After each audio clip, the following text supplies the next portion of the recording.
Justin Trudeau, thank you so much for joining us. It's such a pleasure to be here today. Great. So in the hierarchy of your priorities, how important is it to have your plan for Zoomers in place? I think the focus that we have as a party is making sure that Canada once again gives a real and fair chance to everyone to have a good life and to succeed. And unfortunately we know that far too many of our seniors are living in vulnerable situations, in poverty, and addressing the opportunities for an aging population to continue to contribute to the quality of life of our communities, to families, to our economy is really important to us. I had a look at your speech here nearly a year ago at the CARP AGM in 2014. And what you announced today, pretty well the same thing. What did you learn about Zoomers' needs in the intervening year? And what in that would you say is a new thing? It shouldn't surprise anyone that commitments I made over a year ago are still at the center of what we're planning to do now, because obviously Canada needs a real plan for growth and to help the people who need it.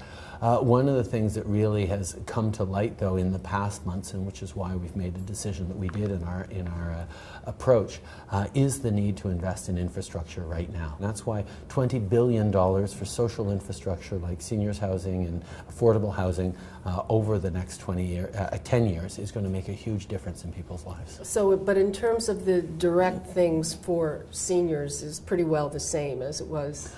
Yes, although more of an emphasis on flexible benefits and flexible care, compassionate care, for example, making sure that people can take time away for EI, not just if a loved one is dying, but if they have a severe illness that requires them to be supporting. We want to look at a more compassionate government that is responding in a concrete way to the needs of families today. This seems to be the point in the campaign where Zoomers' issues are coming to the fore. Just yesterday, Mr. Mulcair announced a very comprehensive strategy that included nearly $2 billion for seniors' health care. How do you differentiate what you're doing with what they're doing? Well, Mr. Mulcair is starting from a very different frame and very different position than we are. He has made balancing the budget in year one his top priority. So all the promises he's making are actually backdated, won't kick in for a few more years, not until the next election in many cases, 4 years from now. We've made a different choice, that what we're doing is going to help people right away. And that's the choice that people have to take. Do they want help right away, or do they think we can put it off for another few years after 10 years of Mr. Harper's failing Canadians? I've heard clearly from Canadians that they want a government that's going to invest in what we need right now, and that's what I'm focused on. Mm-hmm. Speaking of some of Mr. Harper's measures, one thing that's very popular with Zoomers are tax-free savings accounts. He has promised he's doubling the amount that you can contribute, but that's not part of your plan. No, we agree with tax-free savings accounts. They're an important and useful vehicle, but we think they're fine at the $5,500 level that they are right now.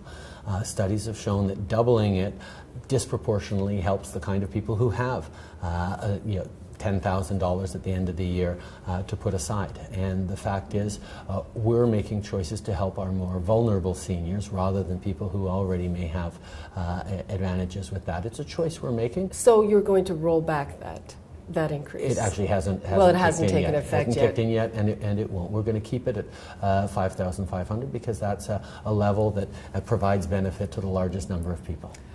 Well, I personally know of a lot of people who kind of wake up at a relatively advanced age and realize they don't have enough savings, and they have to start saving at a very accelerated rate. I mean, that would hit those people. And also, there are few vehicles for people who are older to save money in some kind of tax-sheltered way. That's an absolutely fair thing to say, and it's an important thing to say, because people aren't saving for their retirement early enough. And that's why we're committed to working with provinces and make sure that people are saving earlier for their retirement, enhancing the CPP so it's actually going to be there for people, strengthening the GIS, making sure that there are ways for people to save so they don't get caught, as you and your friends are, at the last minute trying to set aside for a retirement that suddenly comes. The fact is, CIBC studied, and the average 35-year-old puts aside less than half of what their parents did at that same age.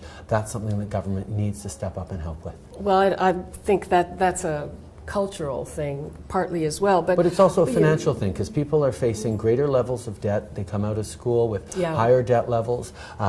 Parents are dealing with not just kids moving back into their basements after they've gone through university, but aging parents who stay healthier and want to be active longer and are staying at home longer. And this is a good thing, but it's a challenge that we need a government that's actually going to respond to, and Mr. Harper has ignored that.